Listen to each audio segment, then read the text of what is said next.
एक such remedy की must have been suggested by you at the beginning of this chapter. इस chapter की beginning के एक रैमेडी तुहानूं दसी गई सी कि जिहड़ी तुसीं घर बैठे यूज़ कर सकते हो अपने बेसिस अपने तेजाब नूं घट करन दे लई। एक एंटासिड न्यूट्रलाइज करदा वा एक्सैस एसिड नूं, ठीक है। और एंटासिड का नाम उन्होंने मैग्नीशियम हाइड्रोक्साइड दिता होया, मिल्क ऑफ मैग्नीशिया जिन्होंने बोलते हैं आपां, ते माइल्ड बेस दिता होया जिन्होंने आपां इस परपज़ दे लई की यूज़ करते हैं।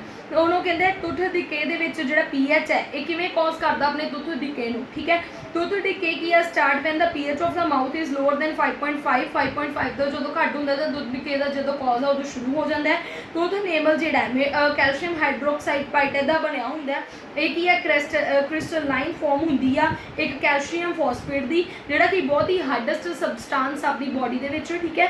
इनू आपां it does not dissolve in the water, इनू आपां पानी दे विच कभी भी घोल नहीं सकते, सिर्फ करोड कर सकते हैं, ठीक है। तो माउथ का बिलो 5.5 जो होएगा जो बैक्टीरिया जो अपने माउथ प्रेजेंट होंदा वा वो प्रोड्यूस करता वा एसिड। किवें एसिड प्रोड्यूस करता वा? डिग्रेडेशन, शुगर की डिग्रेडेशन करके, तो जो फूड पार्टिकल्स अपने माउथ दे विच रह जाते हैं, अपने मूँह दे विच रह जाते हैं, इन्हां करके की आ डिग्रेडेशन करता वा, ठीक है। बेस्ट वे की है प्रिवेंट करन दा is to clean your mouth, अपने मतलब मूँह इस करके आपां कहा जाता है, डेंटिस्ट द्वारा भी आपां कहा जाता है, अपने पेरेंट्स आपां कहते हैं कि रात को सौन तो पहला चंगी तरह ब्रश करो सुबह उठ के भी, क्योंकि अपने मूँह दे विच जिहड़ा कुछ रह जाता वा टूथ डिके का कॉज करता वा, ठीक है। वो उही बैक्टीरियाज नूं कहंदा वा कि तू आ मेरे अंदर, ठीक है। Using toothpaste which are generally basic toothpaste जी कि बेसिक फॉर्म के होंगे वो अपने टीथ को चंगी तरह न्यूट्रलाइज कर देंगे, मतलब क्लीन कर देंगे, तो टूथ डिके आ जिहड़ा उन्होंने रोक देंगे, उनके इफेक्ट को रोक देंगे, ठीक है। उस तो बाद वो कहते self defence by animals and plants through chemical warfare. Self defence जो वारफेयर के नाल किवें मतलब होंदा, ठीक है। वो कहते have you ever been stung by honey bee, कि तुसीं कदी मधुमक्खी ने तुहानूं आके कट्टिया वा कदी? वो कहते जी कट्टिया वा। Bee sting leaves on the acid which cause pain and irritation. Bee sting जिहड़ी लीव्स वो की एसिडिक होंदी आ, जदों अपने आके कट जाती है तो आपां नूं की इरीटेशन होंदी आ, पेन होंदी आ, ठीक है।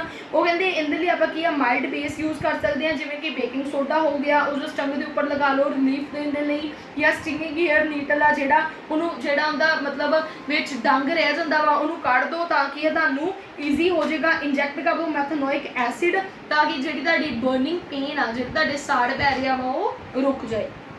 उस तो बाद 2.4.1 दे विच की आ आर्टिकल के उन्होंने एक एक्टिविटी दी है 2.13 उन्हें कहते ये आप सारे के सारे जिन्हें भी सॉल्ट्स अपने को होंगे फैमिली ऑफ द सॉल्ट्स बोलते हैं उन्होंने सारे का नाम दिता होया कि आप घर के वरतते हैं या कि नहीं। 2.14 एक्टिविटी के कहते कहते कलैक्ट द फॉलोइंग सॉल्ट आ जिन्हें भी सॉल्ट उन्होंने नाम दिते हुए उन्होंने कलैक्ट कर लो, उन्होंने सॉलेबिलिटी पानी के चैक करो कि एक्शन कि इन्होंने सल्यूशनस का लिटमस के उपर तो फाइंड करो इन्हों का पीएच पेपर कि वैदर जोड़े आप सॉल्ट घर वरतते हैं वो एसिड आ बेसिक आ या न्यूट्रल है, ठीक है। उस तो बाद chemicals from the common salt, आप कॉमन सॉल्ट तो कैमिकल्स किदा बनते हैं उन्हें by now you have learned that the salt formed by the combination of. वो कहते तुहानूं पता वा तुसीं पिछे पढ़ के आए हो भी सॉल्ट जिहड़ा वो किवें बनदा वा कि जो हाइड्रोक्लोरिक एसिड है जिहड़ा सोडियम हाइड्रोक्साइड सोल्यूशन के नाल रिएक्ट करदा तो अपने को की बनदा सोडियम क्लोराइड, जिन्हों कि आप घर का जिहड़ा आपां लूण वरतते हैं सोडियम क्लोराइड हुंदा वो, ठीक है। वो कहते ये वाला सॉल्ट है जिहड़ा आपां अपने फूड दे विच यूज़ करते हैं। वो कहते मस्ट ऑब्जर्व किया होगा बव एक्टिविटीज़ कि दैट वो की न्यूट्रल सॉल्ट होंदा वा एक, ठीक है। सी वाटर जिहड़ा कंटेन करता बहुत सारे सॉल्ट डिजोल्व होंदे उहदे विच सोडियम क्लोराइड जिहड़ा separately from these salt they which sodium chloride एक वखरा वा, ठीक है। Deposit of solid salt are found only in the several parts of the world, जिहड़ा मतलब जिहड़ा समुद्रां दे किनारे ते जिहड़े वड्डे वड्डे मतलब भटेरियां लग जांदियां वो बहुत ही घੱਟ ਥਾਵਾਂ ਦੇ ਉੱਤੇ पाया जाता, हर एक ਥਾਂ 'ਤੇ नहीं, इस करके ਆਪਾਂ ਜਿਹੜਾ ਵਰਤਦੇ ਆ ਇਹ सोडियम क्लोराइड ਹੁੰਦਾ ਵਾ, ठीक है। these large crystals often brown due to impurities, brown ਹੁੰਦੀ ਆ क्योंकि ਇਹਨਾਂ ਵਿੱਚ impurities ਜਿਹੜੀਆਂ ਵਾ ਉਹ ਹੁੰਦੀਆਂ ਵਾ, ठीक है। इन्होंने रॉक साल्ट पाया जाता वा, बैड ऑफ रॉक साल्ट जोड़े फॉर्म होंगे आ बाईजोन गैसिज ड्राइड अप की जांदियां इहदे विच, ठीक है। रॉक साल्ट जिहड़ा उहनूं माइंड किया जाता वा जिवें आपां कोले नूं तोड़ तोड़ के बनाने इदां ही वो बहुत ही वड्डे वड्डे पत्थरां टाइप बनिया हुंदा ते उहनूं तोड़ तोड़ के पीसिया जाता छोटा छोटा किया जाता वा जिहड़ा आपां अपने घरां दे विच सब्जियां दे विच या किसी होर चीज़ दे विच यूज़ करते हैं एज इन आवर फूड, ठीक है।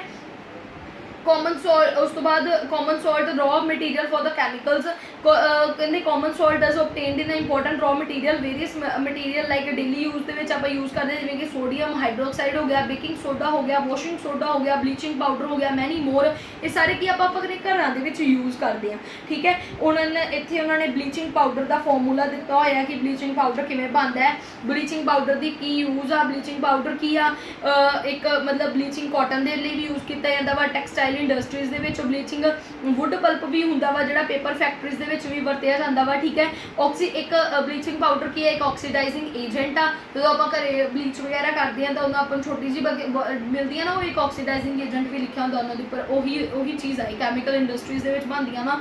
ठीक है, ड्रिंकिंग वाटर के free for the germ free करने के लिए पानी के भी आप ब्लीचिंग पाउडर जो है कई बार यूज़ करते हैं। उस तो बाद बेकिंग सोडा का जो फॉर्मूला दिता होया कि किद्दां बनता है किद्दां नहीं बनता गा। ठीक है, कि जो आप सोडियम हाइड्रोजन कार्बोनेट नूं वेरियस यूजेस के नाल यूज़ करते हैं अपने घर दे विच, तो की है एक बेकिंग सोडा है। ठीक है, बेकिंग सोडा ने यूज़ किया for many baking powder which is mixture of the baking soda and mild edible acid such as tartaric acid हो गया। जो बेकिंग पाउडर है जो हीट किया जाता मिक्स किया जाता पानी के तो अपने को थले एक चीज़ बन जाती है बेकिंग पाउडर की। ठीक है, इनू की है सोडियम हाइड्रोजन कार्बोनेट है जोड़ा एक इनग्रीडियंट आ, एंटासिड है एक एल्कलाइन आ, जो आप न्यूट्रलाइज एक्सैस ऑफ एसिड को घट करने के लिए आप वरतते हैं बेकिंग सोडा नू। ठीक है, एक सोडा एसिड फायर एक्सटिंग्विशर भी आ, मतलब जिथे अग लगी होंगी है उत्थे जाके बुझाउंदा भी है, इनकी वरतों भी तो आप उत्थे भी करते हैं बेकिंग सोडा की। ठीक है, वॉशिंग सोडा का अगे फॉर्मूला दिता होया कि इनू इनके यूज़ कितने है कितना बनता वा। सोडियम कार्बोनेट जोड़ा वा ग्लास सोप या पेपर इंडस्ट्रीज़ की वरत्या जाता वा। इनू क्या सोडियम कंपाउंड बोरक्स जिदा हो गया इनकी कंपाउंड इनकी फॉर्मेशन के लिए भी वरत्या जाता वा। सोडियम कार्बोनेट आ जोड़ा इनू क्लीनिंग एजेंट भी मन्निया जाता, अपनी घर दी सफाइयां के लिए भी इनू आप वरतते हैं वॉशिंग सोडे नू। ठीक है, तो इनू आप परमानेंट हार्डनैस पानी की परमानेंट हार्डनैस नू खत्म करने के लिए रिमूव करने के लिए भी आप वॉशिंग सोडा की हेल्प आ जी लैने। उस बाद 2.4.4 आर्टिकल के अपने एक एक्टिविटी दी है 2.15 वो कहते are the crystals of salt really dry, जो क्रिस्टल्स होंगे सॉल्ट के रियली मतलब ड्राई होंगे या नहीं होंगे। तो आप इतने एक्टिविटी की परफॉर्म कर रहे हैं कि वाटर है जो रिमूविंग वाटर ऑफ क्रिस्टलाइजेशन की हेल्प के नाल वाटर को रिमूव करना। वो कहते क्रिस्टल्स लै लो कॉपर सल्फेट के ड्राई बॉलिंग ट्यूब के ओके कलर की होएगा कॉपर सल्फेट का पहला वाइट, हीट करने तो पहला वाइट होएगा, हीट करने तो बाद की होएगा वाइट सॉरी। ठीक है, do you notice water droplets in the boiling tube, water droplets तुसीं उत्थे देखे टेस्ट ट्यूब्स के where have these come from, ये कितों आए, ये जो आप CuSO4 जो आप बर्न किया ना उदो अपने को छोटे छोटे ड्रॉपलेट्स बने, वो वाले ड्रॉपलेट्स से वो कहते 2-3 drops of water of the sample of the copper sulphate solution के पाओ। ठीक है, तो ऑबटेन आफ्टर हीटिंग। ठीक है, वॉट डू यू ऑब्जर्व, वो कहते की ऑब्जर्व किया on adding water blue colour है जो CuSO4 का दोबारा तो जो उन्हें आप पानी पाया तो की है रीस्टोर हो गया। ठीक है, उस तो बाद वो कहते कॉपर सल्फेट क्रिस्टल्स आ जोड़े सीम टू बी ड्राई, सच्ची देखा गया कि वो की है जो ड्राई आ जो कंटेन उन्हें पानी के आप क्रिस्टलाइजेशन वाटर ऑफ क्रिस्टलाइजेशन करते हैं तो उन्हें तो अपन की पता लगा कि जोड़ा कैल्शियम कॉपर सल्फेट क्रिस्टल्स आ obviously they are in a dry form. ठीक है, प्लास्टर ऑफ पैरिस का उन्होंने आपको फॉर्मूला दिता होया CuSO4.12H2। ठीक है, इनू आप बोलते हैं प्लास्टर ऑफ पैरिस जोड़े कि आप घर PVC वगैरह या करवाने उन्होंने यूज़ किया जाता वा। ठीक है, जिम्सम किमें बनता वा, वो CuSO4 H2SO4 फिर 1/2 पा दो। ठीक है, तो उदो की अपने को CuSO4 बन जाता तो H2O के 2 कंपाउंड बन जाते हैं, उन्होंने आप बोलते हैं जिम्सम। ठीक है, वो कहते note that only half a water molecule is shown to be attached on the water of the crystallisation, थोड़े जी जो अद्धा वा पानी के क्रिस्टलाइजेशन के अपने को वरत्या गया आप वेख्या वा।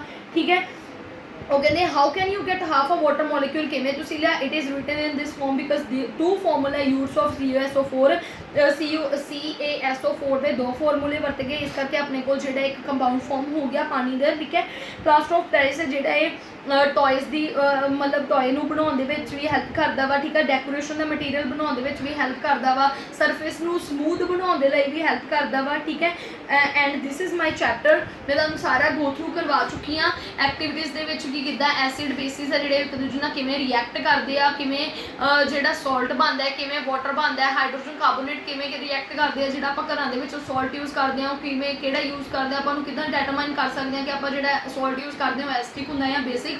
ਸੋ ਪਲੀਜ਼ ਤੁਹਾਨੂੰ ਵਿੱਚ ਇਹਨਾਂ ਦੇ ਬਲੂ ਬਾਕਸ ਵੀ ਦਿੱਤੇ ਹੋਣਗੇ, ਠੀਕ ਹੈ। ਬਲੂ ਬਾਕਸ ਨੂੰ ਚੰਗੀ ਤਰ੍ਹਾਂ ਰੀਡ ਆਊਟ ਕਰੋ, ਪੜ੍ਹੋ, ਆਪਣੀਆਂ ਗਾਈਡਸ ਦੇ ਉੱਪਰੋਂ ਕੁਐਸਚਨਸ ਲੱਭੋ, ਗਾਈਡਸ ਦੀ ਜੇ ਤੁਸੀਂ ਵਰਤੋਂ ਕਰਨੀ ਹੈ ਕਰੋ, ਪਰ ਵੈਸੇ ਤੁਹਾਨੂੰ ਕੁਐਸਚਨਸ ਇਹਦੇ ਵਿੱਚੋਂ ਹੀ ਆਨਸਰ ਹੋ ਜਾਣਗੇ ਸਾਰੇ ਜੇ ਤੁਸੀਂ ਚੰਗੀ ਤਰ੍ਹਾਂ ਇੱਕ ਵਾਰੀ ਚੈਪਟਰ ਦੀ ਗੋ ਥਰੂ ਹੋਵੋਗੇ। ਪਿੱਛੇ ਐਕਸਰਸਾਈਜ਼ ਵੀ ਦਿੱਤੀ ਹੋਈ ਹੈ, ਉਹਨੂੰ ਚੰਗੀ ਤਰ੍ਹਾਂ ਰੀਡ ਆਊਟ ਕਰੋ, ਆਪਣੇ ਘਰ ਦੇ ਵਿੱਚ ਰਹੋ, ਸੇਫ ਰਹੋ, ਸੁਰੱਖਿਅਤ ਰਹੋ, ਪਬਲਿਕ ਪਲੇਸ ਤੇ ਜਾਣ ਲੱਗੇ ਆਪਣਾ ਫੇਸ ਕਵਰ ਕਰੋ। Thank you so much.